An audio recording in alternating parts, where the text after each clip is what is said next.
Hi all, எங்கள பார்த்தா நாங்க ஏதோ மிஸ் தென்காசி அழகி போட்டிக்கு போற மாதிரி தான் தெரியும். உங்களெல்லாம் பார்த்தா தென்காசியை விட்டு மிஸ் ஆகி போற மாதிரி இருக்கு. ஆனா நாங்க கோவில் திருவிழாக்கு தான் போறோம். போன வருஷம் திருவிழாக்கு முன்னாடியே வந்து தங்கி விழாவை சிறப்பிச்சுட்டு போனேன். ஆனா இந்த வாட்டி கரெக்டா நெருப்பு திருவிழா அன்னைக்கு தான் ஊருக்கே வந்தோம். வந்த உடனே எப்படிமா இருக்க, நல்லா இருக்கியான்னு கேட்பாங்கன்னு பார்த்தா, திருவிழாக்கு இப்படிதான் வருவியா, சீக்கிரம் போய் புடவைய கட்டு, பாப்பாக்கு ட்ரெஸ் பண்ணுன்னு அம்மா ஃபுல் ட்ரில் மாஸ்டர் மூட்ல இருந்தாங்க. சரி, நம்ம எதுவும் வாயை கொடுத்து மாட்டிக்க கூடாதுன்னு நாங்களும் கிளம்பியாச்சு.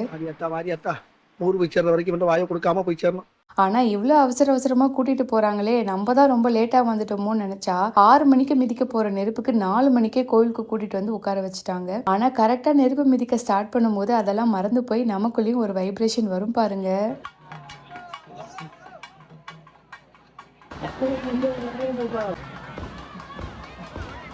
கரகம் வந்ததும் சாமிலாம் கும்பிட்டுட்டு வீட்டுக்கு போய் பொங்கல் சாப்பிட்றதுக்குள்ள அம்மாவை ஆளை காணோம். எங்கன்னு பார்த்தா நீங்க வருவீங்கன்னு காலையிலே எல்லாம் வாங்கி வச்சுட்டேன், ஒரு ½ அன் ஹவர்ல சாப்பாடு ரெடி பண்ணிடுறேன்னு பிரியாணியும் சிக்கன் ஃப்ரையும் செஞ்சுட்டு இருந்தாங்க.